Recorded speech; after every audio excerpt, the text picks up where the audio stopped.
96, inciso 1º, a linha A, que traz a previsão de que os tribunais vão se elaborar o seu regimento interno. Diz assim, compete aos tribunais, e aí todos os tribunais, todos, justamente mostrando a autonomia do Poder Judiciário frente a outros poderes, autonomia também administrativa e financeira, orçamentária, autonomia funcional dos seus membros frente a outros poderes. Então, o próprio artigo 96, ele traz algumas possibilidades dessa autonomia, e uma delas é a seguinte, diz assim, compete aos tribunais eleger seus órgãos diretivos e elaborar o quê? Elaborar seus regimentos internos com observância das normas de processo e das garantias processuais das partes. Beleza, né? Beleza. A própria Constituição diz que compete a cada tribunal elaborar seu regimento interno. Então, quando a gente falar em tribunal, né, por exemplo, Tribunal de Justiça do Estado do Amapá, Tribunal de Justiça do Estado de São Paulo, Tribunal Regional do Trabalho da 8ª Região, STF, STJ, qualquer tribunal, né, conforme o texto constitucional, ele tem a prerrogativa de elaborar o seu regimento interno. E esse regimento, ele vai seguir obrigatoriamente, ele tem que observar as normas de processo e as garantias processuais. Isso é interessante que isso vai desaguar em outra coisa. E ainda, continua, para que serve um regimento interno? De forma geral, a Constituição já nos diz assim, dispondo sobre a competência e o funcionamento dos respectivos órgãos jurisdicionais e administrativos. O próprio texto constitucional já diz para que serve um regimento interno. Ele vai trazer as competências dos tribunais e também vai trazer regras de funcionamento dos órgãos, tanto jurisdicionais como órgãos administrativos. O que vocês acham? O regimento interno do Tribunal de Justiça, ele serve para isso? Com certeza, quem já leu, quem está lendo e quem está estudando, vai perceber que o regimento interno do tribunal, do TJAP, ele serve, no fim das contas, para quê? Para organizar órgãos jurisdicionais, órgãos administrativos, trazer as competências dos órgãos internos, sejam eles jurisdicionais, sejam eles administrativos, dos agentes públicos que trabalham no tribunal, né?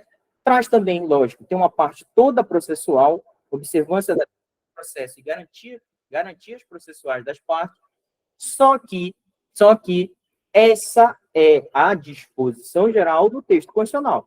Disposição geral. Na prova, a gente precisa saber isso como base para estudar o regimento interno. Da onde se tem o fundamento de ter um regimento interno, né? Lembrando que o regimento interno, ele é um ato do próprio tribunal. Então, o tribunal, dentro da sua realidade, vai estruturar os seus órgãos internos, seus órgãos jurisdicionais a partir do regimento interno. Lá no tribunal, eu sou servidor de lá, a gente sempre tem que se remeter ao regimento interno quando a gente quer saber de alguma coisa. Por exemplo, horário de funcionamento, né, trâmites processuais, né, competências administrativas, quem é a autoridade competente para decidir certo caso, se essa autoridade recebeu do regimento interno a competência, se ela pode delegar essa competência, etc. Tudo isso a gente tem que, no dia a dia, é a lei que estrutura o tribunal. É o documento mais, lógico, não mais importante, mas é um dos documentos mais importantes na estruturação administrativa e jurisdicional do tribunal. Beleza? Tranquilo? Tranquilo. O que vocês precisam saber antes de entrar no texto também? Olha, o regimento interno vai especificar, regulamentar previsões legais dispostas em diplomas normativos tidos como primários. A gente viu que o regimento interno do TJAP é uma resolução. Uma resolução, ela não é um ato primário, né? Ela é um ato administrativo, fruto do poder regulamentar do Tribunal de Justiça, né? Que é baseado principalmente no texto constitucional, surge do texto constitucional e surge também de leis, né? Como o Código de Processo Civil, Código de Processo Penal, Código Penal, né? A Lei 066, a Constituição do Estado do Amapá, que traz algumas disposições. E o regimento interno, ele vai complementar essas normas primárias. Então, de cara, a gente percebe que o regimento interno, ele não é uma norma primária, beleza? Ele não é uma norma primária, porque, inclusive, ele nem passa por todo o processo legislativo, assim como passa uma lei. O regimento interno, ele é feito lá dentro do tribunal, ele tem todo um rito de aprovação que o próprio regimento traz. Diz assim, o regimento interno decorre do regulamentar do Estado, segundo o qual caberá ao Estado regulamentar disposições previstas em lei, sem que, contudo, possa inovar no ordenamento jurídico. Só que aqui eu faço um alerta para vocês, né? Olha essa pirâmide Olha essa pirâmide do nosso ordenamento jurídico, né? Como se organiza o ordenamento jurídico brasileiro. Aí eu quero que vocês deem uma visualizada. Onde o regimento interno ele se encaixa? Lembrando que essa parte inicial aqui é chamado de bloco de constitucionalidade, né? O bloco de constitucionalidade. Lá em cima está a Constituição Federal, as emendas constitucionais e os tratados internacionais de direitos humanos aprovados com rito de emenda. Depois nós temos os atos primários, que são aqueles que, né, trazem, inovam no ordenamento jurídico brasileiro. E aí nós temos vários tipos de atos tidos como primários, como leis complementares, leis ordinárias, leis delegadas, medidas provisórias, decretos legislativos e resoluções. E nós temos as normas infralegais, que geralmente são os atos administrativos, praticados no âmbito da administração pública.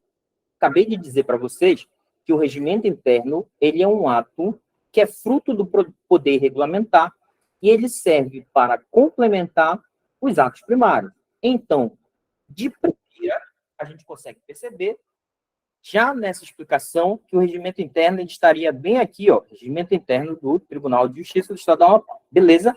Só que, quando você vai estudar regimento interno, você vai perceber que o regimento interno ele tem uma previsão constitucional. E por ter uma previsão constitucional, o STF tem uma jurisprudência sobre isso. Apesar olha lá o que eu vou dizer agora, o regimento interno não ser uma lei, um ato primário em sentido formal, o STF entende que o regimento interno dos tribunais, ele é lei, mas lei em que sentido? Em sentido material. Ele é materialmente lei. Como assim, professor? Ele tem força de lei, então ele se encaixa não aqui nas normas infralegais. O regimento interno ele tem status de ato primário. Professor, onde é que está isso? Olha essa jurisprudência do STF aqui, e aí a gente já vai entrar especificamente no regimento interno do Tribunal de Justiça. Então, assim, ó, o regimento interno dos tribunais é lei material. Por que é lei material? Porque seria lei formal se ele passasse pelo rito de processo legislativo, como passa uma lei delegada, uma lei ordinária, etc. Né? Aí seria um ato primário formalmente. Já o regimento interno, apesar dele não ser uma lei em sentido formal, ele trata de matérias que são reservadas à lei, Estruturação de órgãos do Poder Judiciário deveria ser matéria de lei. Só que a Constituição Federal delega aos próprios tribunais que possam fazer isso através do seu regimento interno. É por isso que ele é lei em sentido material. Então, ele está no mesmo status, por exemplo, de uma lei ordinária. O que vai determinar se vai ser aplicado um ou outro? Continua o STF, diz assim, ó, na taxonomia das normas jurídicas, o regimento interno dos tribunais equipara a lei. Leva isso para a prova de vocês. Lógico que não vai perguntar, mas quando você estiver lendo o regimento interno, você tem que saber disso, cara, que você está lendo algo que se equipara às leis em sentido formal. A prevalência, né, de uma ou de outra depende da matéria regulada, pois são normas de igual categoria, né? Ou seja, é o próprio tribunal fazendo uma norma de igual categoria à lei, né? Só que olha o que diz o STF, em matéria processual prevalece o quê? A lei, em matéria processual. No que tange ao funcionamento dos tribunais, o regimento interno prepondera a Constituição, artigo 5º, né? Esse inciso aí, cara, em 96, 1A.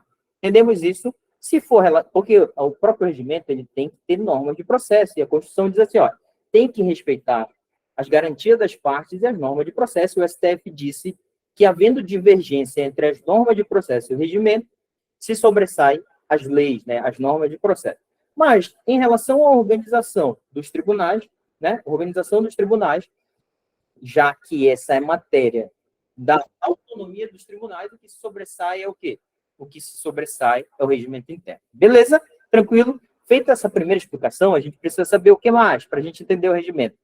Alguns termos, cara, que todo mundo que está entrando no mundo do direito se confunde, e no regimento interno, a todo tempo, isso é citado, e a gente precisa entender o que é cada um. Por exemplo, qual a diferença entre comarca, vara e entrância? O regimento interno não explica isso daí. Ele não vai te explicar o que é comarca, vara ou entrância. Inclusive, essa explicação, eu acho que ela está lá na Lei de Organização Judiciária, Decreto 69 de 91. A gente vai ver em uma aula isso. Só que o regimento interno, ele presume que quem lê já saiba isso daí, né? Afinal, ele é para as pessoas que têm contato com a disciplina interna do tribunal. Só que para a aula, para fins didáticos, a gente precisa saber qual é a diferença, né? Por exemplo, o que é comarca? Comarca corresponde a território. Falou em comarca, falou em território, né? Professor, comarca é a mesma coisa que município? Não, não, não, não, não. Desde já, tira essa ideia da sua cabeça. Comarca, ele pode corresponder ao município, mas, na verdade, a comarca, ela pode ser mais de um município, ela pode ser parte de um município. Isso quem vai dizer é a Lei de Organização Judiciária. Mas a comarca, ela é um município, e esse município está relacionado ao território que o juiz de primeiro grau exercerá a sua jurisdição. Ou seja, se eu sou um juiz da comarca de Santana, a minha jurisdição, que se confunde com a abrangência do município de Santana, ela vai se dar ali. Por exemplo, se eu sou um juiz criminal da comarca de Santana, a minha jurisdição é o município de Santana. Se eu sou um juiz criminal da comarca de Macapá, acontecendo um crime, uma ação penal dentro do município de Macapá, eu posso vir a exercer jurisdição neste caso. Então, o que a gente vai... Comarca é a circunscrição judiciária no qual os juízes exercem suas funções. Então, os juízes eles têm que estar lotados numa comarca, caso eles sejam juízes titulares. O juiz substituto que não vai estar necessariamente lotado numa comarca, mas o juiz titular, sim. A gente já vai ver a diferença entre um e outro, conforme as divisões das competências das matérias jurisdicionais. Cada comarca, portanto, pode contar com vários juízes ou apenas um. Aqui no Amapá é muito comum, no interior, ser a comarca de um município e ser vara única, contar só com um juiz.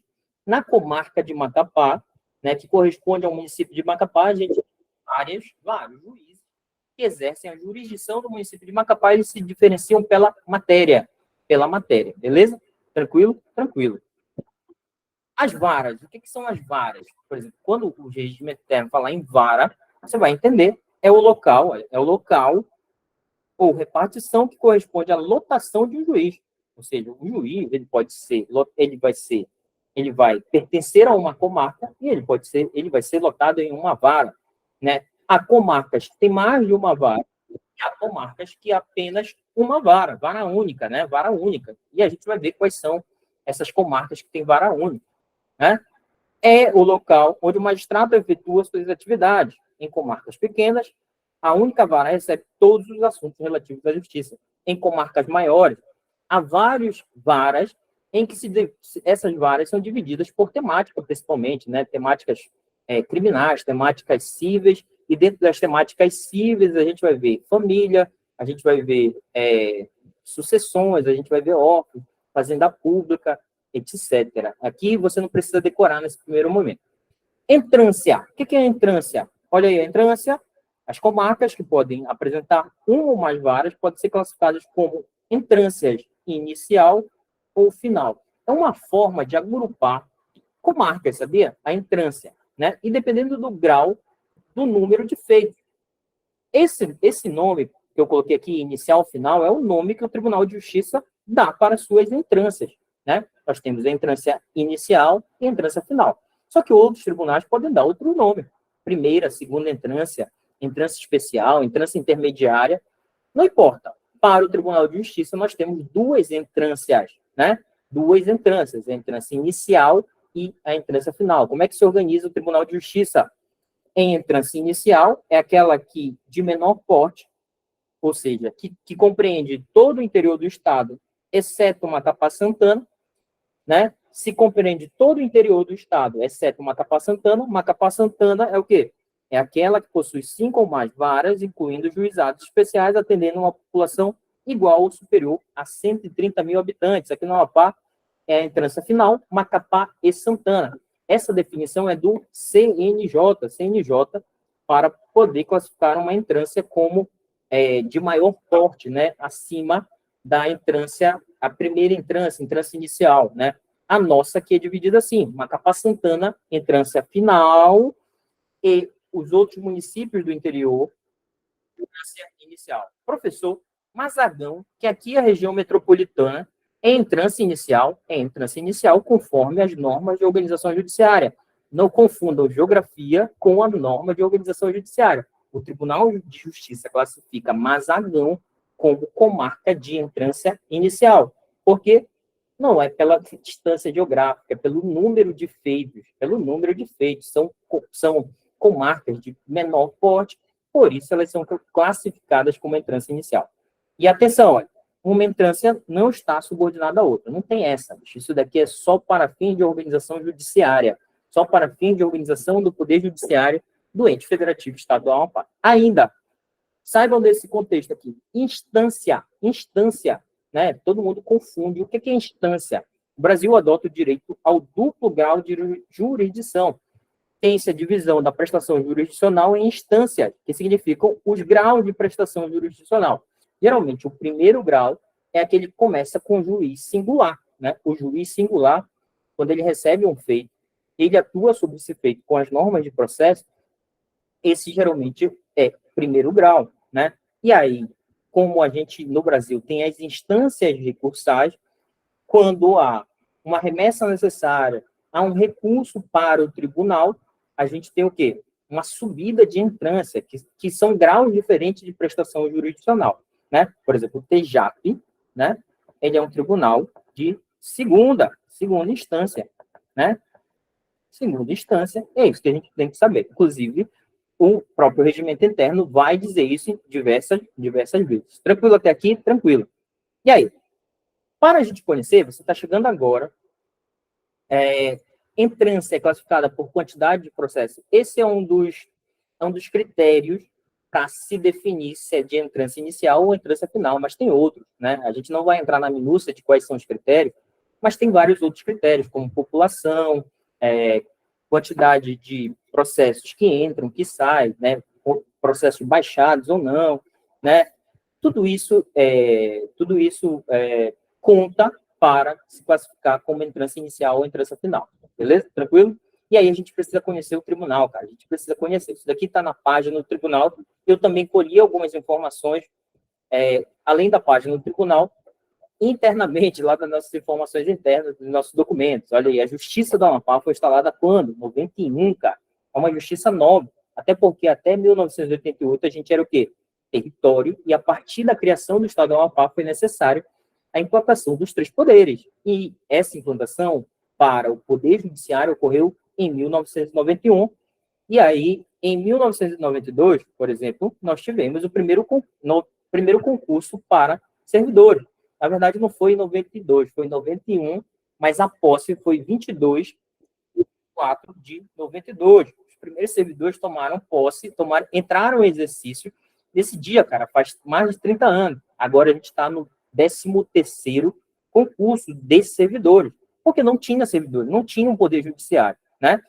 A capital é sede do TJAP, isso daqui está no regimento interno, a gente vai ver, né? O TJAP ele tem sede na capital, e ele é composto da seguinte forma: 9 desembargadores, juízes de direito titulares, de entrância final 44 e de entrância final 20.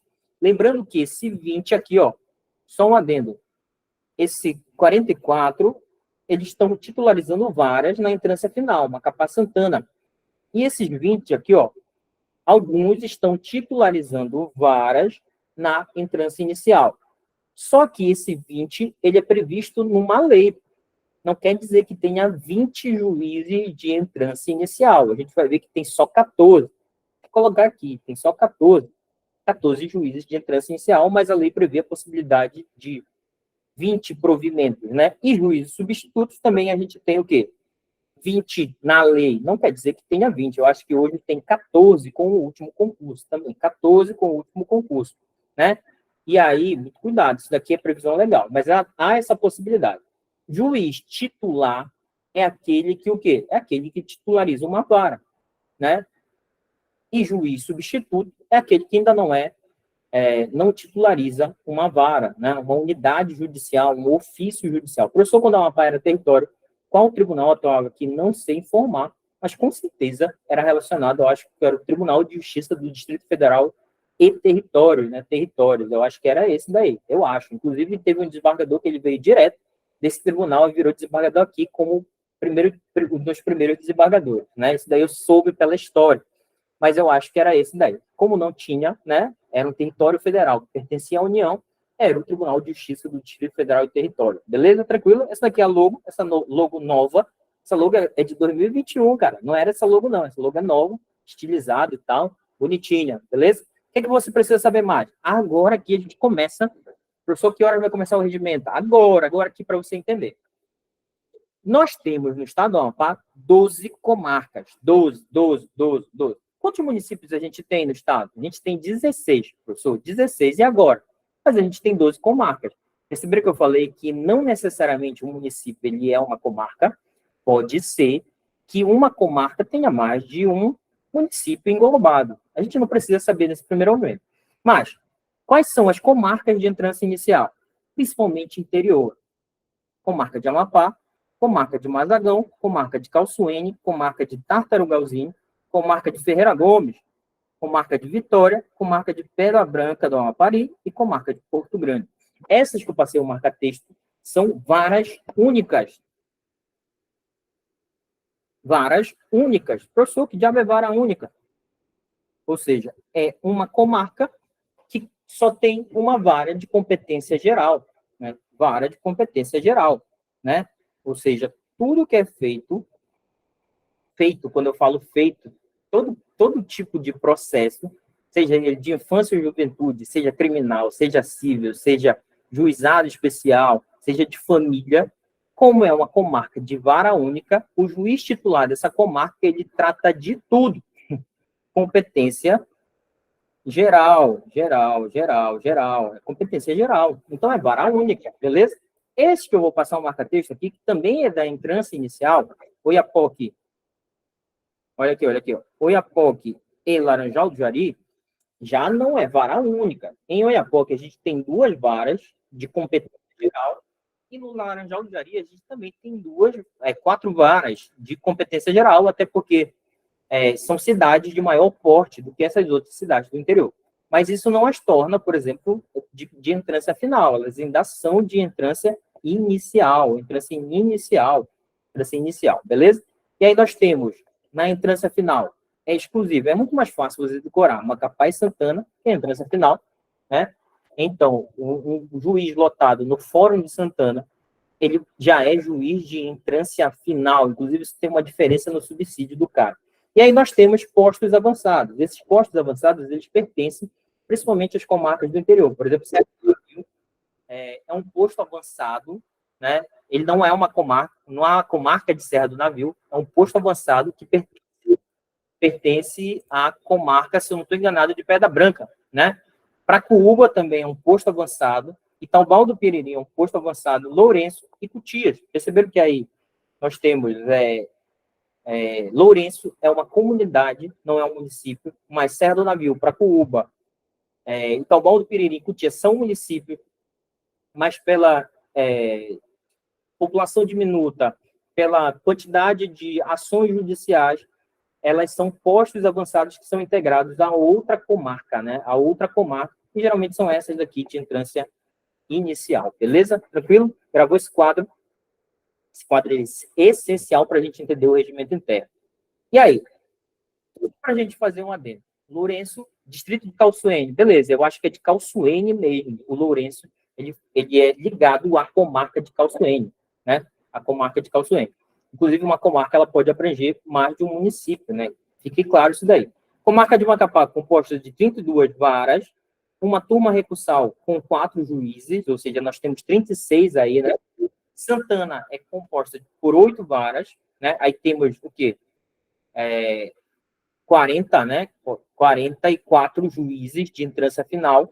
Jari, 4 varas, e Oiapoque, 2 varas. E aqui, ó, varas únicas, Amapá, Mazagão, Pedra Branca, Calçoene, Feira Gomes, Vitória, Porto Grande, Tartaruga.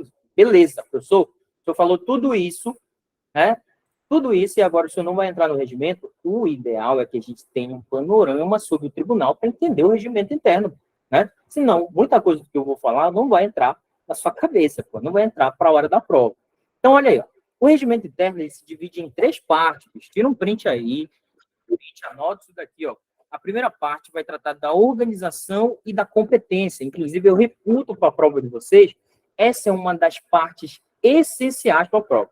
Pesquisando questões da FGV, ela foca muito nessa parte da organização dos tribunais e da competência dos órgãos jurisdicionais. Aqui serão estudados, olha, composição de diversos órgãos, né, bem como disposições acerca dos desembargadores e juízes, cara. Então, a gente precisa saber, por exemplo, competências do presidente, do corregedor, do vice-presidente, competências do pleno administrativo, da secção única, da Câmara única, etc. Tudo isso a gente vai ver aqui nessa primeira parte.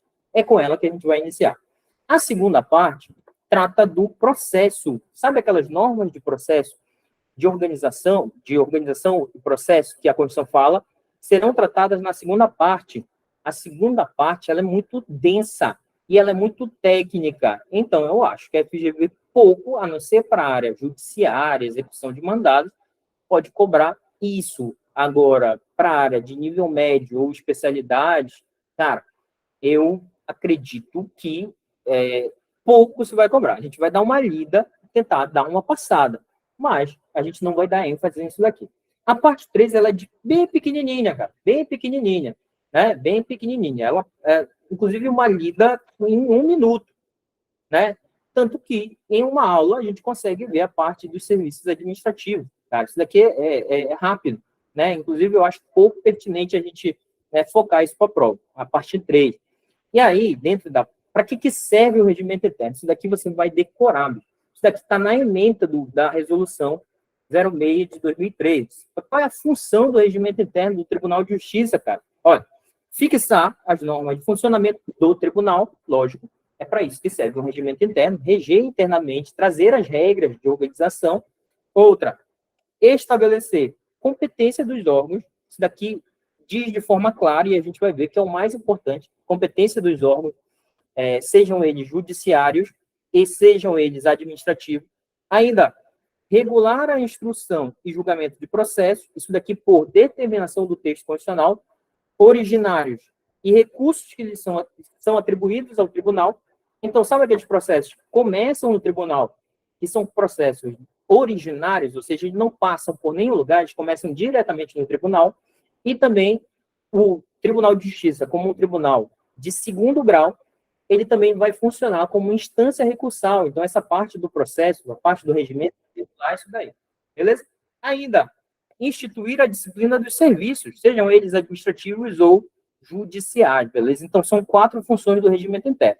E a gente vai perceber, na leitura do regimento, isso daqui a todo momento aparecendo. A todo momento aparecendo. Como? Tanto que a primeira parte, que eu reputo de suma importância para a prova de vocês, ela está dividida assim, ó, da organização e competência. E dentro dessa primeira parte, a gente tem 10 capítulos. 10 capítulos. O primeiro a gente vai ver hoje, vai ver agora. O primeiro capítulo, a gente vai ver que diz o seguinte: do tribunal, da organização do tribunal, composição e funcionamento. Só que nós temos o capítulo 2, competência jurisdicional e administrativa. Cara, isso daqui é essencial para a prova de vocês. Competência jurisdicional e administrativa, por exemplo. Qual será a competência do pleno administrativo? Qual será a competência da secção única, da Câmara única? O Conselho Superior, ele trata de quê? Tudo isso vai estar aqui. Aí nós temos, isso daqui também é essencial, competência do presidente, do vice, do corregedor, competência jurisdicional e administrativa dessas autoridades, né? A gente precisa saber essas competências. Capítulo 4, Corregedoria Geral de Justiça, meu Deus do céu. A corregedoria é um órgão essencial na estruturação do tribunal, então a gente precisa conhecer. A gente vai conhecer, inclusive, com uma aula só sobre corregedoria. Aí, atribuições do presidente da secção e da Câmara Única, dos desembargadores do tribunal é a parte maior, saber como se torna desembargador, critério, o que o desembargador, quando ele vai ser relator de um processo, quando ele vai estar impedido, tudo isso está aqui. Do plantão dos desembargadores, das comissões permanentes, das licenças, substituições e convocações e da polícia do tribunal. Então, essa parte introdutória fala da organização e competências. Tranquilo? E aí, cara, bora iniciar. Agora aqui começa um texto. Isso que você está vendo na tela é o texto do tribunal, do regimento interno. Só que o que eu fiz? Eu fiz de forma esquematizada. Esquematizei para vocês. O que o texto fala? A primeira coisa que o texto aponta é a sede do tribunal.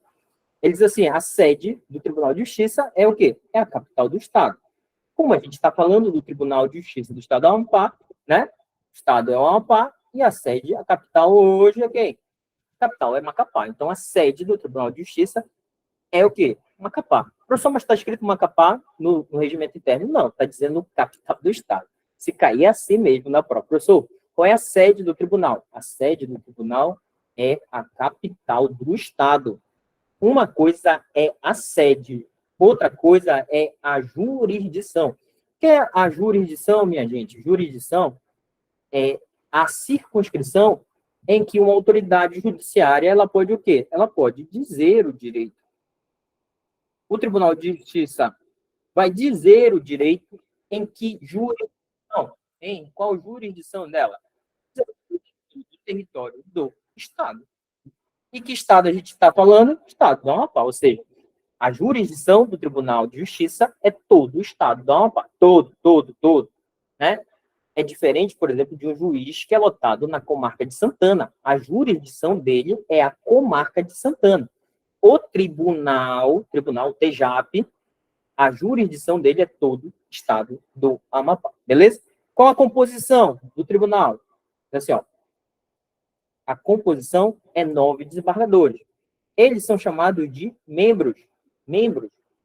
Quando falar em membro do tribunal, saiba que está se referindo a um desembargador. Quando for se referir a um juiz, o regimento ele vai chamar de juiz de direito. Quando ele for se referir a um servidor, ele vai chamar de serventuário. Né? Daí que vem esse nome serventuário. Né? Quando ele falar em magistrado, ele está falando de juízes e desembargadores. Só que, para se referir aos membros do tribunal, que compõem o tribunal, ele vai chamar de desembargadores, né? Olha aí, a alteração do número de seus membros dependerá de proposta do TJAP, é o próprio TJAP que vai propor a alteração do número de desembargadores. Isso vai ser feito através de um projeto de lei mandado para a Assembleia Legislativa. Não é o presidente, não é o corregedor, não é ninguém, é o TJAP, como Tribunal de Justiça Uno, né? Que vai propor a alteração do número de membros, que hoje está em 9. O tratamento que o tribunal tem que ser dado a ele, egrégio, ele coloca entre aspas, o próprio regimento coloca entre aspas esse nome, egrégio Tribunal de Justiça, né? Egrégio Tribunal de Justiça do Estado do Amapá. Então, é o tratamento dado ao tribunal, né? E os membros integrantes têm o título de desembargador. O tratamento é excelência, está lá no regimento, né? Excelência, a excelência, e o regimento determina que os desembargadores devem usar o quê? Vestes talares nas sessões públicas. Que diabo é veste talar? Você já viu uma sessão do Tribunal de Justiça? Você já viu? Se você prestar atenção, todos os desembargadores eles estão com um negócio muito parecido com uma bata. O nome disso é veste talar. E é obrigatório que em sessão pública, seja ela jurisdicional ou administrativa, ele esteja vestido daquela forma. Beleza? Não é obrigatório terno, não. É obrigatório que ele esteja com veste talar. Inclusive, na época da pandemia, a pessoa estava trabalhando de casa, em sessão virtual, mas o magistrado em si, na verdade, não só desembargador, mas também juízes, eles têm que usar as vestes talares, né? Aquela que eles colocam por cima e tal, fica bonitinho, beleza? Isso está lá no regimento interno, né? Parece beca dos formandos, é isso mesmo, parece aquela beca, mas é veste talar. Está lá no regimento, por isso que é obrigatório. Essa primeira parte, ela é bacaninha, mas eu acho que cai pouco. O que vai cair? Cara, vai cair isso daqui, ó. Isso daqui está escrito no regimento da seguinte forma. E isso daqui é muito sério. Olha o que eu vou falar. Você vai trabalhar no Tribunal de Justiça, tem que saber isso.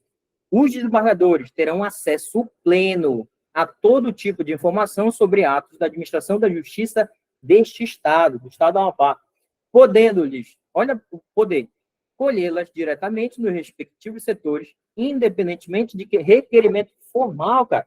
o desembargador, por prerrogativa do regimento, ele pode colher a informação sem requisitar antes, ele pode ir lá diretamente colher. Um servidor, por exemplo, a gente que é servidor, a gente, se quiser uma informação, a gente tem que fazer um requerimento para o setor responsável, o setor responsável ele vai nos informar. O desembargador ele pode fazer isso diretamente, sem precisar de intermediário.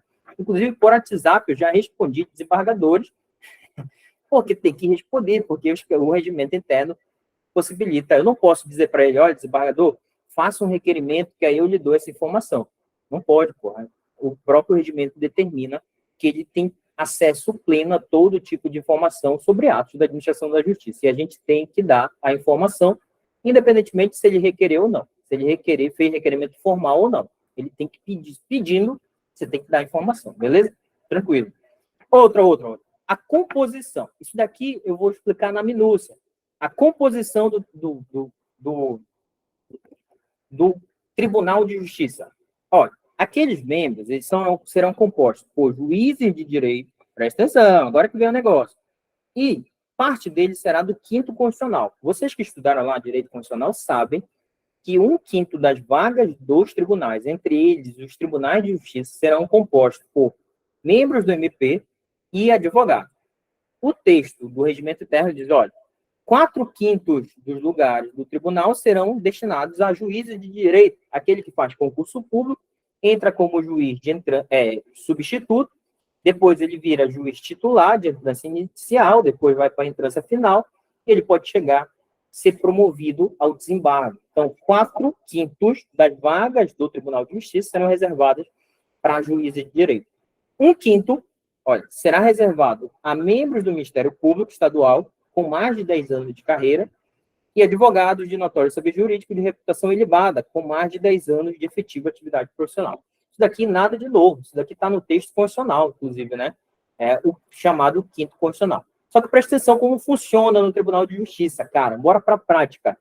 Quanto é 1/5 de 9? 9 é o número de desembargadores, né? É ou não é? É simples a conta.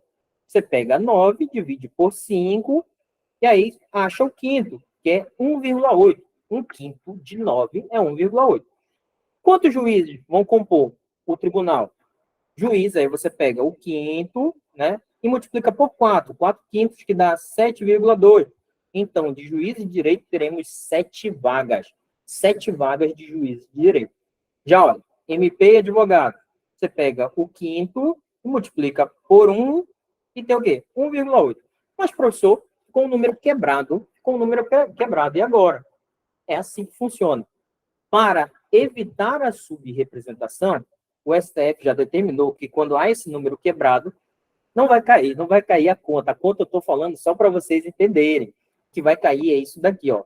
Que você tem que saber que 1/5 é reservado para membros do Ministério Público e 4/5 para juízes de direito, beleza? A conta eu só estou fazendo para vocês entenderem como se compõe o tribunal hoje. O professor deu um número quebrado. Aí o STF já disse que para evitar a subrepresentação, quando houver esse número quebrado aqui, ó, aumenta para quê? Arredonda para cima. Por isso que tem 2 vagas para membros do MP e advogados. Inclusive, hoje em dia, elas são ocupadas pelo desembargador Carlos Torque, que é advogado, e o desembargador Jaime Ferreira, que é membro do MP, que era ex-membro do MP e virou desembargador, beleza? O resto são juízes de direito que ascenderam ao desembargo, né, por antiguidade e merecimento. Mas por que eu estou fazendo essa conta? Porque eu quero que vocês entendam como o Tribunal de Justiça ele se estrutura, a partir dessa determinação do regimento interno. Beleza? Tranquilo? Tranquilo, professor. Entendi tudo. Então, entendeu tudo? Então, bora ver. Olha. Quinto constitucional, ainda tem regrinha. Olha, os lugares reservados serão preenchidos, respectivamente, por membros do Ministério Público e advogados indicados em lista sexta. As categorias, elas trazem uma lista sextupla. O tribunal, recebendo essa lista sextupla, né, faz uma triagem de 3 nomes e manda para o chefe do Poder Executivo, né? E manda para o chefe do Poder Executivo escolher um. É assim que acontece. Só que presta atenção nisso daqui, nessa regra, que está lá no texto do regimento. Quando for ímpar o número de vagas, uma delas será nada sucessivamente preenchida por membro do Ministério Público ou por advogado. O que isso quer dizer, cara? Por exemplo, a gente fez a conta, não fez? A gente fez a conta. Deu um número par. Como deu um número par, é fácil, porra. Uma do Ministério Público, outra do advogado. Quando for número ímpar, e agora? Quando for número ímpar? Olha, pode ser número ímpar quando for uma vaga, quando for 3, quando for 5, quando for 7, quando for 9. Mas para a nossa conta ficar entendível, olha o que diz o texto. Diz assim, ó, quando não for ímpar, uma delas será alternada e sucessivamente preenchida por membro do Ministério Público ou por advogado. Se for uma, imagina que ela é ocupada por um membro do MP. Aí o cara morreu, pediu exoneração, aposentou, aconteceu alguma coisa que ele deixou o cargo. Deixou o cargo. E aí o que acontece? Como é um número ímpar, a próxima vez vai ser de quem? Vai ser do advogado, né? Vai ser do advogado. Existe alguma forma de ser juiz sem concurso? Não, não existe. Não. Para ser juiz de direito é necessário concurso público. Para ser magistrado, de forma geral, de forma genérica, não necessariamente é concurso público. Mas que tipo de magistrado? O membro do Tribunal de Justiça, chamado desembargador, desse quinto constitucional. Por exemplo, o advogado, ele não necessita fazer concurso para ser desembargador, basta que ele integre a lista e, em algum momento, o chefe do Poder Executivo o escolha para ser desembargador, assim como um membro do Ministério Público. Ele não precisa necessariamente fazer concurso público para ser desembargador, né? Para ser desembargador, porque ele vai ser promovido pelo quinto constitucional. Beleza? Tranquilo? Só que presta atenção, imagina que vem 3. Aí tem uma vaga para o MP, tem uma vaga para o advogado, e aí essa que sobra. O texto do regimento vai dizer o seguinte, olha aí, o texto vai dizer isso daqui, ó. Também, de tal forma, também sucessiva e alternadamente, o representante de uma das classes supere das outras em uma unidade. Então, presta atenção, né? Tá aqui, ó, tem 3.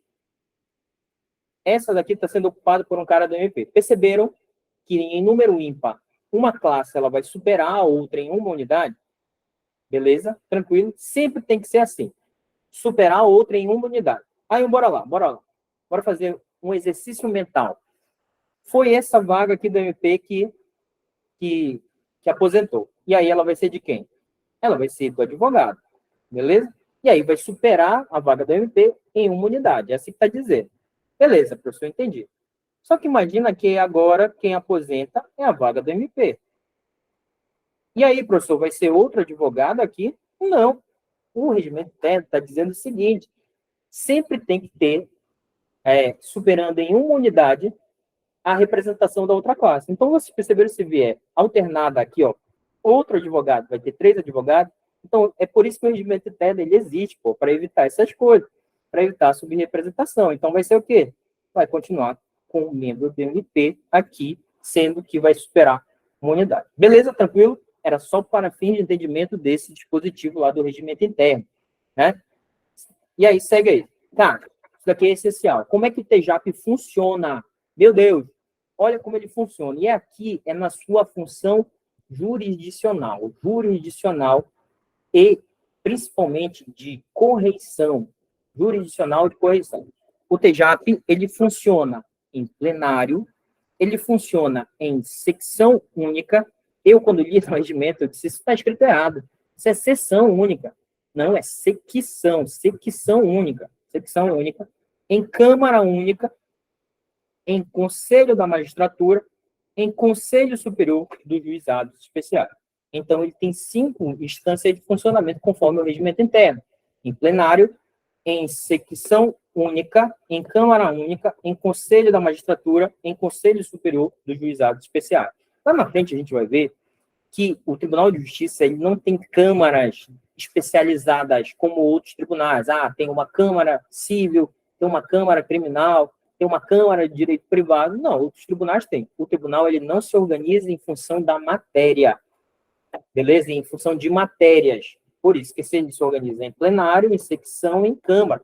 E a gente vai ver que os assuntos que caem para cada órgão desse são previstos no próprio tribunal. Ainda, a Câmara e o Tribunal Pleno deverão ser formados com maioria dos desembargadores titulares e por um deles presidido.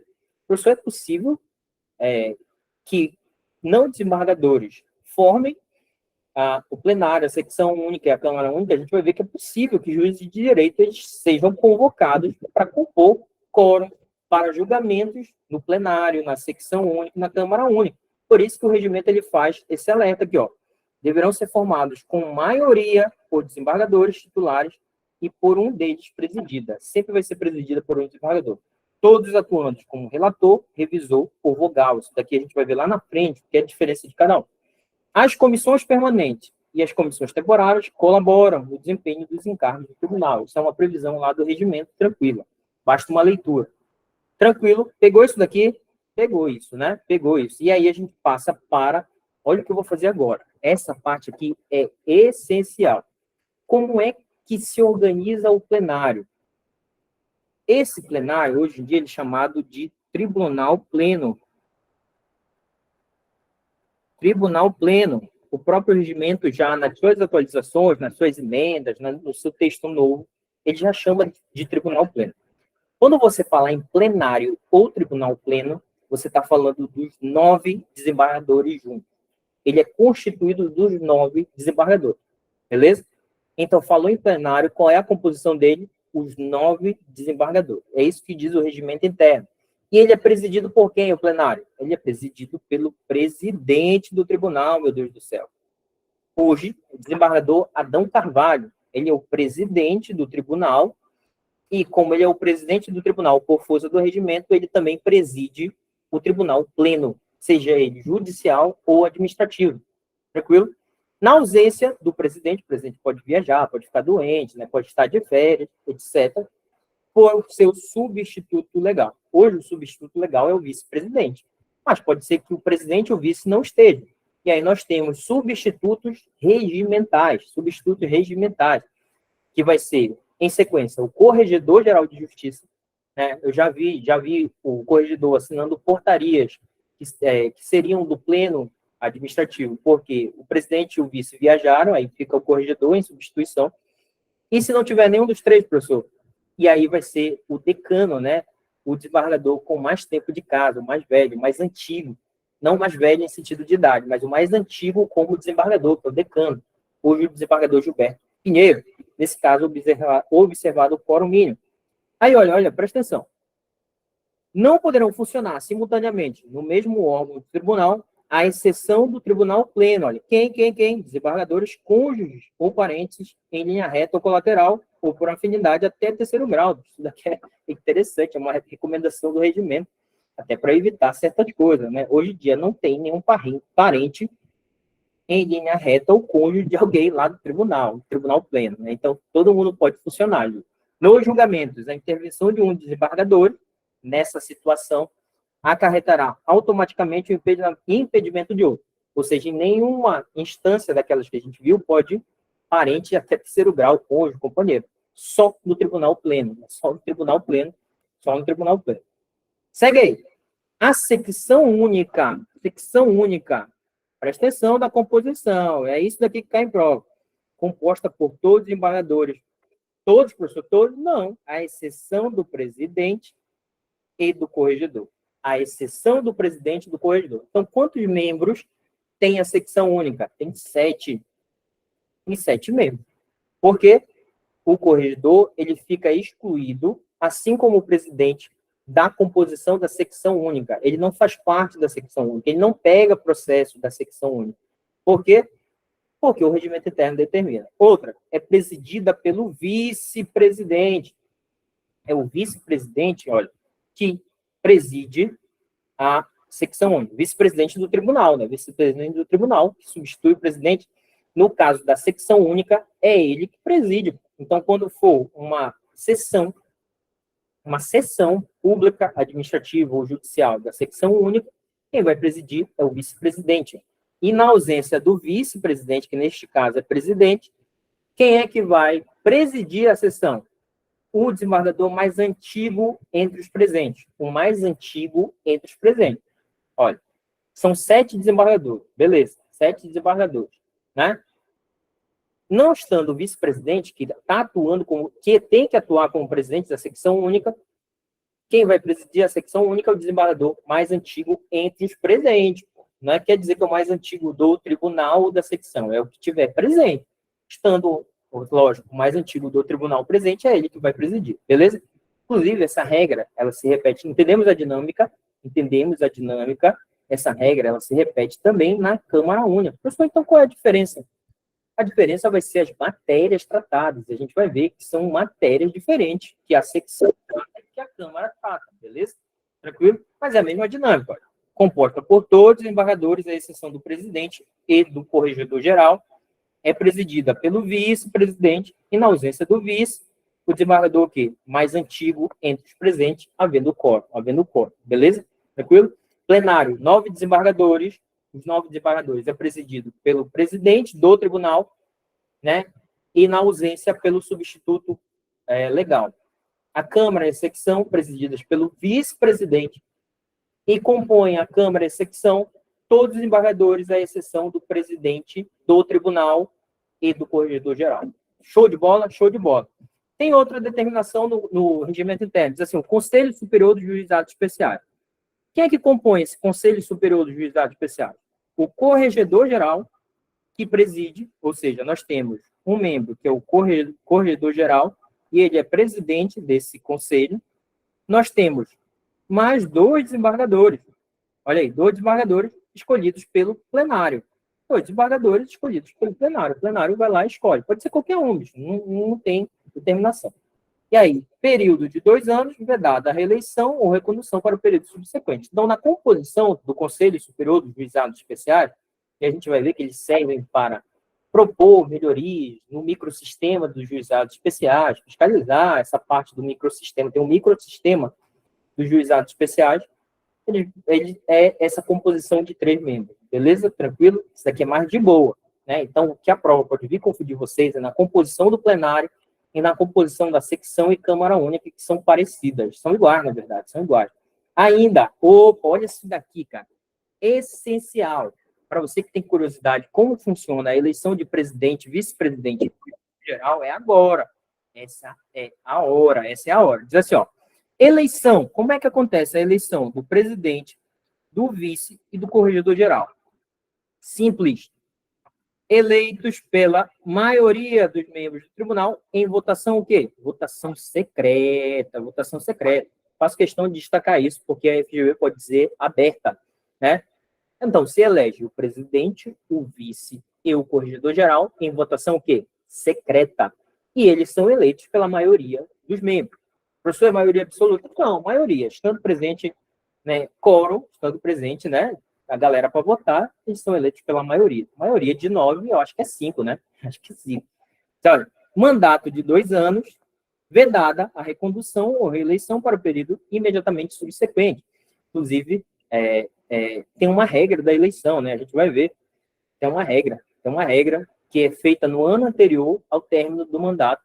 E a posse do novo desembargador presidente, ele acontece a partir do dia 5 de março, ou 1º de março, do ano subsequente à eleição. Né? Por exemplo, o desembargador presidente agora, Adão Carvalho, ele foi eleito em dezembro de 2022 e ele tomou posse no dia 5 de março de 2023.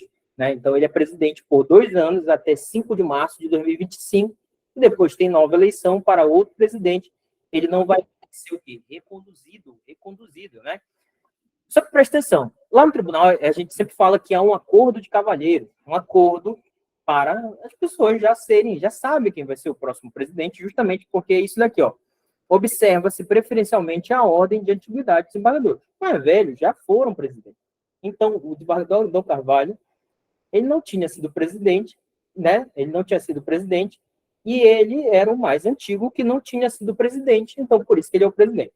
Depois vem na ordem o desembargador Mazurek, que ainda não foi presidente, apesar de ele ser o mais novo do tribunal, ele vai ser presidente porque ele ainda não foi, né? Tem que ser. Aí diz, tem uma regrinha. Em caso de empate, ou seja, pode acontecer um empate na votação. E agora? Nova votação entre os mais votados, ou seja, é como se fosse um segundo turno, entre aspas. Só que pode permanecer o empate, e agora? Empatou de novo. Será escolhido o quê? O mais antigo. O professor é o mais velho? Não, é o mais antigo, né? O mais antigo como desembargador, tranquilo? É só uma regrinha do jogo, só para eleger alguém. Alguma hora tem que eleger. Serão inelegíveis para os cargos de direção do tribunal quem já estiver exercido. É por isso que quem já foi corregedor, quem já foi vice-presidente, quem já foi o quê? Presidente não pode ser até acabar essa lista, pô. Aí sim vai poder repetir novamente. Até que se esgotem todos os nomes na ordem de antiguidade. Aí diz assim, ó, excetuada a hipótese de eleição para completar o período de mandato inferior a um ano. Tem uma regrinha ainda. Esses que já foram, né, da alta gestão, isso daqui, ó, chama alta gestão do tribunal, sabia disso? Né? Alta gestão. Presidente, vice-presidente e o corregedor-geral. Para esses que já foram, ocuparam esses cargos, eles não podem ocupar mais, até que todo mundo ocupe, a não ser, diz aí o regimento, para completar um mandato, né? Eleição para completar um mandato inferior a um ano. Isso é muito comum, né? Muito comum. Aconteceu no caso da morte do ex-corredor-geral. O corredor-geral faleceu e aí faltava um tempo para terminar o mandato e assumiu um outro desembargador que já tinha sido corregedor, né? Nesse caso, é possível conforme o regimento interno. Houve uma eleição para isso. Ainda, olha isso daqui, sobre eleição. É obrigatória a aceitação do cargo. É obrigatória a aceitação do cargo. Obrigatória. Escutei o que eu falei? Não é facultativa, é obrigatória, salvo recusa manifestada e aceita antes da eleição. Se o cara não manifestar a recusa do Estado, né, ele vai ser o quê? Ele vai ser obrigado, ele é obrigado, é obrigatório.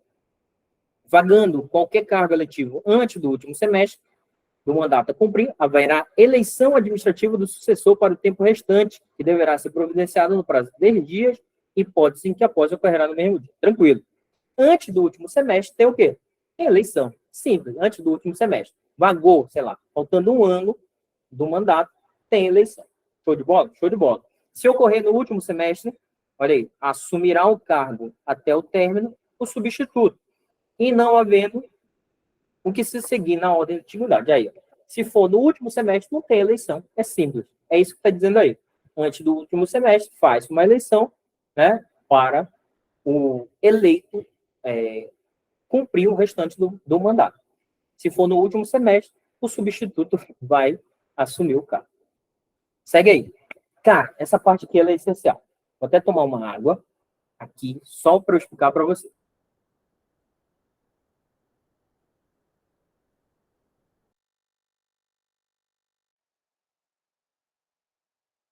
Parte no regimento, tem uma parte no regimento, essa primeira parte é toda de estruturação, tem algumas regrinhas que a gente precisa saber, perceberam? Essa segunda parte, aqui no capítulo 1, traz algumas possibilidades do juiz de direito ser convocado para atuar no tribunal, nessa instância superior. O juiz de direito, ele atua no primeiro grau de jurisdição. Só que o próprio regimento traz algumas possibilidades desse juiz de primeiro grau atuar no Tribunal de Justiça. E aí, isso daqui você vai ter que decorar. Quais são as possibilidades que um juiz de direito, que é juiz de primeiro grau, não é desembargador ainda, ele pode vir atuar no tribunal e ele não deixa de ser juiz de direito, lógico, ele também nem vira desembargador. Ele pode ser convocado em 3 situações. E aí você vai decorar. Quais são? É possível, primeiro, é possível que ele seja convocado? É possível. Em quais situações, professor? Olha, para composição de quórum, quórum é essencial, por exemplo, para votações, para abrir, instalar sessões, é necessário ter um número mínimo, às vezes. E quórum significa isso. Às vezes, os juízes eles podem ser convocados só para compor quórum, ou para instalar uma sessão, ou para fazer a votação de um determinado processo, etc. Ele não vai atuar de maneira jurisdicional, mas ele pode ser convocado para compor quórum. Tranquilo? Outra possibilidade, para fim de substituição, o juiz de direito de primeiro grau, ele pode substituir um desembargador, de acordo com o artigo 118 da Lei Orgânica da Magistratura. Aí eu fui pesquisar no artigo 118 qual é essa possibilidade. Diz assim, ó, no caso de vaga ou afastamento por prazo superior a 30 dias. Imagina que, sei lá, pode acontecer a vaga de um desembargador, ele aposentou, ele está doente durante 6 meses, ele, sei lá, faleceu e a vaga está lá, até escolher o outro, ela está lá. E aí, o tribunal ele pode convocar um juiz de direito para fazer parte, para substituir. Essa palavra ela é essencial para substituição, né? E aí o próprio regimento diz, eu coloco aqui, ó, atenção, quando o juiz de direito de primeiro grau ele é convocado para substituir, ele só pode substituir, olha, para o exercício da atividade jurisdicional e dentre a quinta parte mais antiga do juízo de entrância final. Cara, isso é essencial. É assim. Quantos juízes de entrância final nós temos? Eu falei 44, não foi? 44. Quem pode atuar no tribunal é a quinta parte mais antiga. Quinta parte mais antiga. É simples. Você pega esse número 44 e divide por 5. No geral, isso dá 9. Então, 9 juízes mais antigos é que podem ser convocados para substituir um desembargador. Seja quando ocorre vaga deste cargo, ou quando o afastamento do desembargador for superior a 30 dias. Mas só, olha, a quinta parte mais antiga, qualquer questão de prova que fale, que pode ser qualquer juiz de direito, está errada. Foi essa questão de hoje que eu coloquei no Instagram. Por isso que a FGV, ela sempre coloca essa informação. Olha, a juíza de direito, ela integra a quinta parte mais antiga, porque isso possibilita ela ser convocada para substituição, né? Para substituição. O tribunal, todo final de ano, todo mês de dezembro, ele é obrigado a divulgar a lista de antiguidade dos magistrados. Aí começa dos 9 desembargadores, do mais antigo para o mais novo no desembargo, e depois os juízes de direito de entrância final, tem na lista de antiguidade, tem o mais antigo e segue até o mais novo, o juiz de direito de entrância inicial, do mais antigo ao mais novo, né? E esses juízes de direito que podem ser convocados e são apurados na quinta parte mais antiga. Não precisa fazer conta, não. Eu faço aqui é só para ficar claro. Mas na hora da prova, a FGV ela vai dizer, e é juiz de entrância final. Tá vendo por que eu iniciei a aula trazendo o que é entrância final e entrância inicial? Quais são os municípios que compõem a entrância final, conforme a nossa lei de organização judiciária, o nosso regimento interno? Quais são? Daí eu coloquei logo no começo da aula, justamente porque o regimento ele vem trazendo, olha, a quinta parte mais antiga do juízo de entrância, o quê? Final. Professor, quer dizer, aí eu pergunto para você, quer dizer que a quinta parte mais antiga do juízo de Macapá? Não, a entrância final, ela é Macapá e Santana.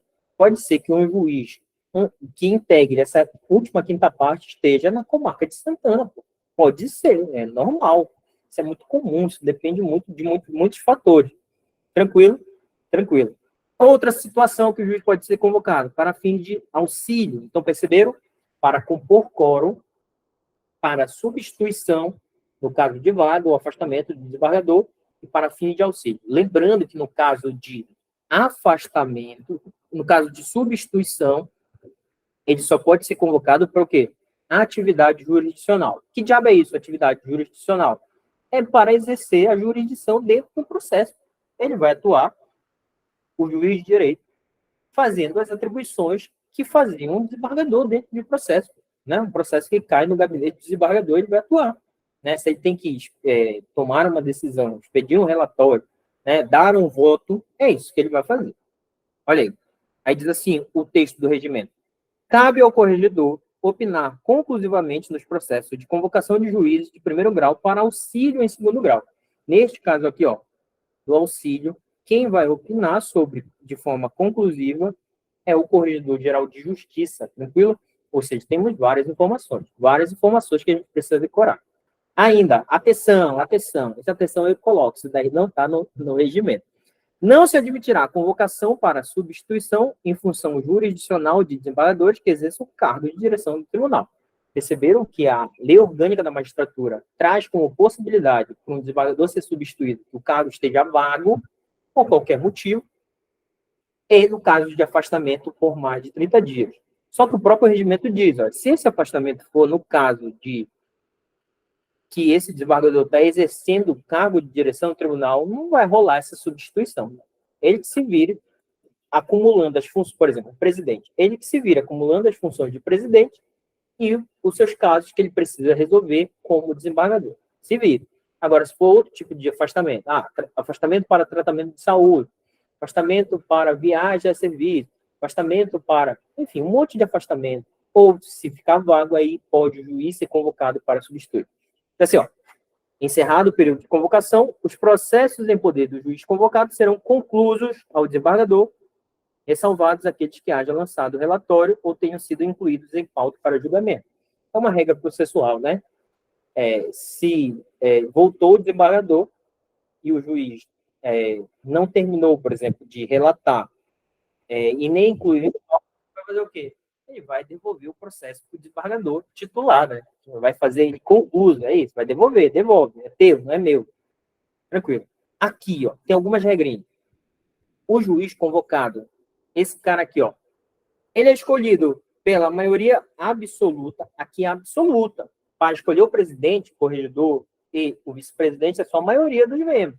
Aqui é maioria o quê? Absoluta dos membros do tribunal, em sessão pública e voto aberto. Lembra que a eleição para presidente, corregedor e vice era em voto secreto? Aqui, do juiz convocado, quando ele for escolhido, quando ele for convocado, sessão pública e voto aberto. Observado o quê? Por que o cara vai ser convocado? Merecimento, porra. Merecimento apurado de acordo com critérios de atividade jurisdicional ou administrativa desempenhado nos 6 meses anteriores à convocação, ou seja, tem a ver com merecimento. Tranquilo. Aqui tem umas regrinhas que eu vou dar só uma lida, depois você dê uma reforçada. Não tem nada de novo, nada demais aqui, não.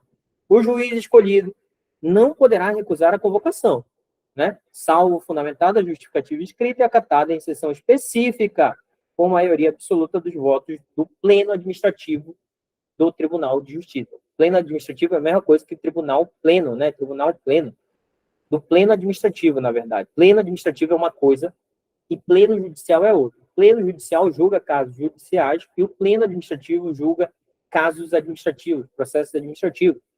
Os juízes convocados ficam afastados da jurisdição de suas respectivas unidades durante todo o período de convocação e não poderão aceitar ou exercer encargo jurisdicional ou administrativo, beleza? O cara foi convocado, bicho, para substituir, né? E aí está substituindo o desembargador. Ele só tem que cuidar daquilo, ele fica afastado, por exemplo, foi o juiz da Quinta Vara Criminal da comarca de Macapá. Ele fica afastado da Quinta Vara Criminal e ele passa a exercer as funções lá para que ele foi convocado. Professor, e a Quinta Vara acontece o quê? É para isso que tem substitutos regimentais. Ou vai ser um outro juiz titular que vai substituí-lo ali, ou vai ser um juiz substituto mesmo, né, que vai, enquanto ele estiver convocado, fazer a gerência da unidade judiciária.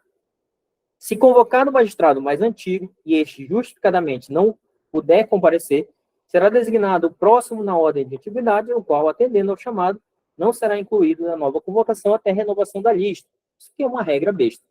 O convocado que perder vista dos autos na sessão em que participar retornará a corte somente para o julgamento do respectivo processo. Beleza. Se cair, vai ser só copia e cola. O que eu quero que vocês gravem? Quais os critérios para escolher alguém por merecimento? Quais os critérios para convocar esse juiz? Assim, ó, olha, quais são os critérios que vão ser avaliados no merecimento? Quantidade de audiências, interrogatórios e júris presididos, decisões e sentenças proferidas, excluídas ou anuladas, tudo em feitos ou procedimentos de jurisdição comum estadual. Ou seja, se o cara trabalha mesmo como juiz, ou se ele só enrola, né? A atuação como gestor judiciário pela administração da vara em que é titular, ainda, o que mais? Atuação como gestor judiciário pela administração de fórum em que é diretor por prazo superior a 6 meses, ininterrupto, né? Atuação como membro titular da turma recursal dos juizados especiais por prazo superior a 6 meses. Inclusive, isso daqui pode se acumular em uma só pessoa, sabia disso? Né? Ele pode atuar como diretor do fórum, ser membro do juizado, o mesmo juiz, ser membro da turma recursal, né? E também ser avaliado como gestor judiciário da vara que titulariza. E isso pode se acumular, sabia? Numa pessoa só, né? E tem isso daqui, ó, prestação de serviço relevante à comunidade em geral, à justiça, ao poder judiciário e à magistratura, não diretamente vinculado à sua atuação profissional, ou seja, já é algo fora da atuação profissional, regular ou atuação reconhecidamente destacada por iniciativa de projetos de interesse da justiça e de cultura em geral. Bonito, né? Bonito. Juiz é órgão do Tribunal de Justiça e do Poder Judiciário em geral. Está lá no artigo 92 da Constituição Federal, né? São órgãos do Poder Judiciário. Aí diz, os juízes estaduais, os tribunais estaduais e os juízes estaduais, né? Quando fala os juízes, é porque eles são órgãos do Tribunal de Justiça, né? São órgãos. Bora lá. Tem algumas regrinhas aqui que vocês vão ter que decorar. Composição de quórum. Diz assim, ó. Só para compor o quórum, só pode ocorrer em caráter de urgência, pô. Né? Só pode ocorrer em caráter de urgência. E quando não houver benefício funcional ou financeiro escolhido, ocorrerão exclusivamente dentre os juízes da quinta parte mais antiga da imprensa final, né? Para compor quórum, em caso de urgência, e às vezes não tem benefício funcional financeiro. Não tem, né? Aí, observará o rodízio até a renovação da lista da quinta parte mais antiga de imprensa final. Beleza? Tranquilo? Só que olha essa regrinha para auxílio. Sempre em caráter excepcional, quando justificado por acúmulo de serviço. Professor, o que justifica um juiz ser convocado para dar auxílio ao tribunal? Acúmulo de serviço. É isso que o regimento prega. Por quê? Porque o cara pode ser chamado em caso de urgência para compor quórum, precisa compor quórum, ele é convocado, beleza. Mas para substituir, ele é convocado porque a vaga de desembargador ela está sem ninguém, ou então o desembargador ele vai se afastar por mais de 30 dias, né? Então precisa de alguém para julgar os casos que são do desembargador. Só que por caso de auxílio, olha aí, o que justifica a convocação do cara é acúmulo de serviço. Será para exercício da atividade jurisdicional ou administrativa, restrita nesta última situação, atividade administrativa, auxílio da presidência, da vice-presidência, da corregedoria do tribunal. Perceberam a diferença? O cara, para prestar auxílio ao tribunal, ele pode ser para atividade jurisdicional ou administrativa. No caso da atividade administrativa, para prestar auxílio dessa atividade administrativa, só pode, se for para prestar auxílio à presidência, à vice-presidência ou à corregedoria do tribunal. Que foi que eu chamei isso daqui ainda agora? O nome disso é alta gestão. O nome disso é alta gestão. É só para alta gestão que ele pode prestar auxílio, beleza? Quando o imprevisível ou justificado acúmulo de serviço exigir, ou quando outra circunstância pedir o exercício regular das atividades do tribunal, né? Ou seja, acúmulo de serviço ou outra coisa que necessite o quê? Que necessite do auxílio do cara. Então, ele pode ser convocado para isso. Tranquilo. E o que é o acúmulo de serviço, professor? O próprio regimento já define para a gente o que é acúmulo de serviço, cara. A gente não precisa discutir isso daqui, não. Isso daqui está lá no regimento interno.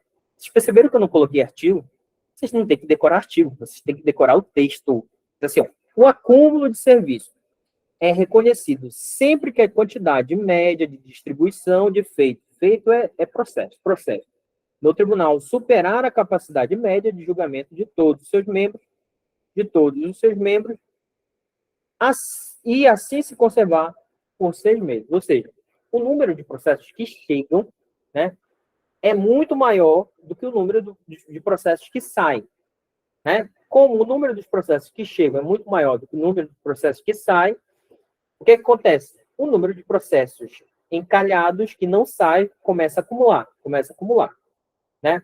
Se isso se mantém durante 6 meses com todos os desembargadores, fica configurado o quê? Fica configurado o acúmulo de serviço, que aí justifica convocar juízes, né, de primeiro grau para o quê? Para auxiliar, para despachar esse número de processos, para baixar o número de processos. Então, entenderam? Isso é uma forma que o regimento interno encontrou para dar celeridade à prestação jurisdicional, né?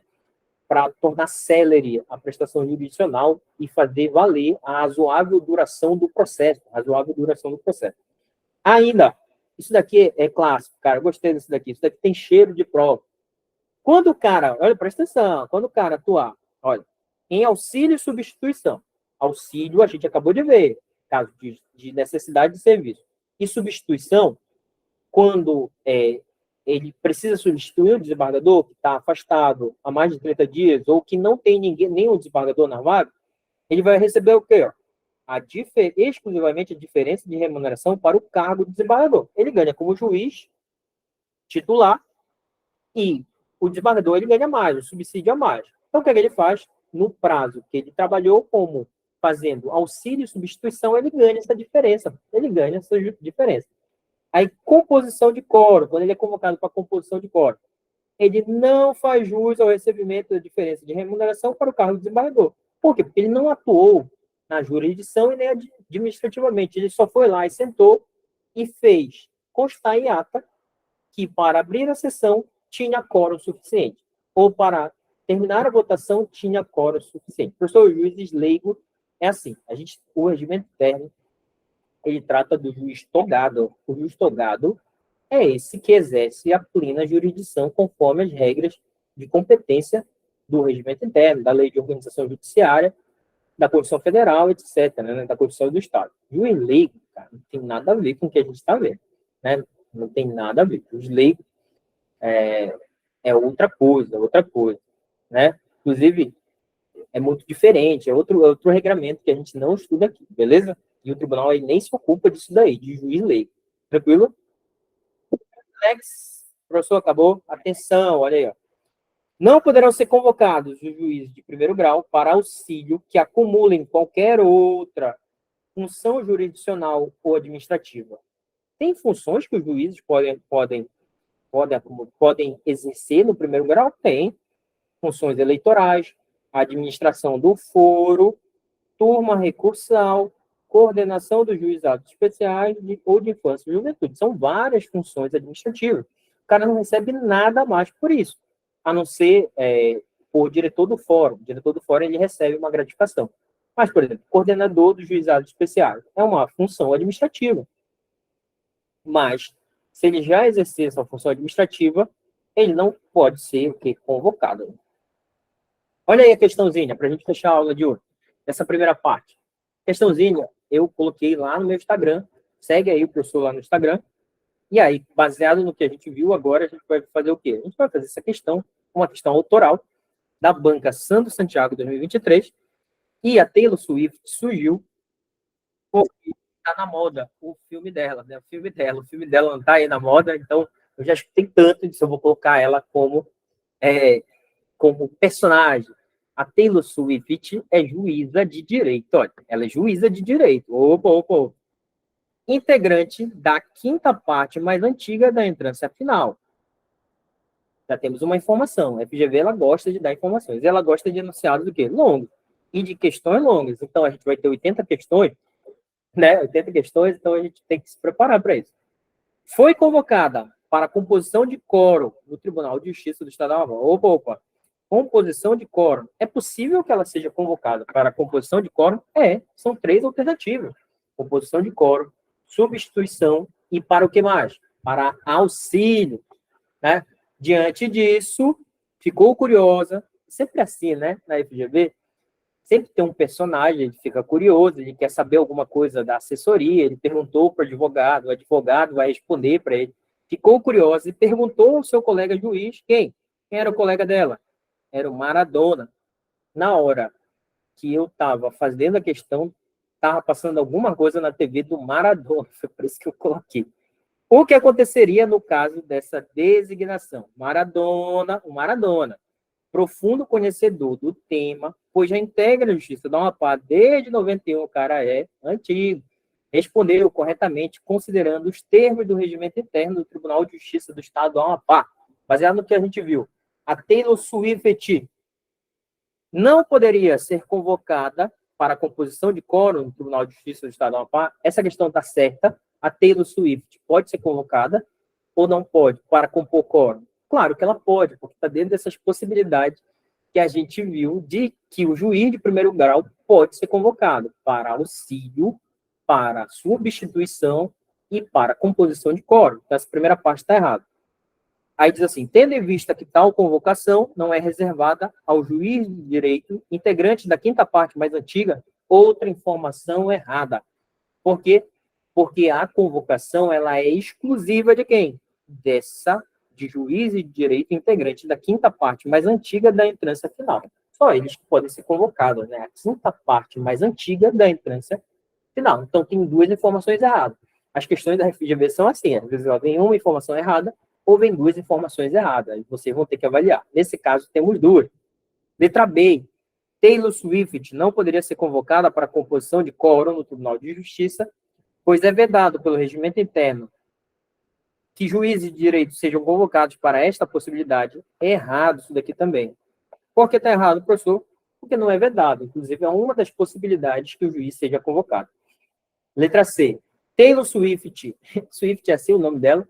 Deve ser. Assim que eu estou lendo, então é assim. Poderia ser convocada para atuar no Tribunal de Justiça? Opa! Está correto, ela pode ser convocada. Mas não para composição de quórum, visto que tal convocação somente pode se dar para auxílio e substituição. É engraçado essa parte. Agora eu falei igual a FGV. Mas não para composição de quórum, visto que tal convocação somente pode se dar para auxílio e substituição. Tá certo isso? Pode ser convocado para composição de quórum? Ou tá correto? Somente para auxílio e substituição? Não, pô, são para as três situações. Letra D. Taylor Swift poderia ser convocada para composição de quórum no TJAP, correto. E como consequência, faz jus, olha o marca-texto, faz jus ao recebimento da diferença de remuneração para o cargo de desembargador. Ela faz jus ou não?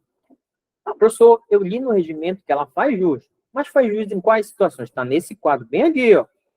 No caso de auxílio e substituição, ela recebe a diferença. No caso de composição de quórum, ela não faz jus ao recebimento da diferença. Então, professor, tem que ser a letra E. Tem letra E.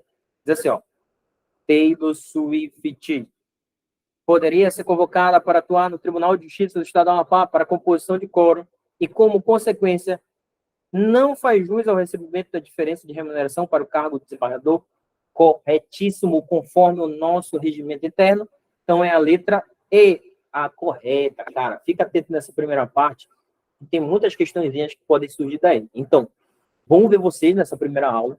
Próxima aula já está no gatilho, eu vou programar com vocês e a gente vai falar das atribuições do Pleno Administrativo, da Câmara Única e da Secção Única, além das competências do presidente, do vice, do corregedor. Beleza?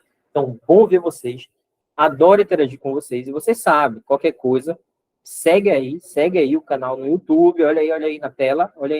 Segue no YouTube. Você que está assistindo aí no YouTube, compartilha, comenta, dá o like, se inscreve no canal, faz tudo que é necessário, divulga o nosso trabalho para ter mais aulas online e ao vivo, beleza? Então, até a próxima e a gente se fala.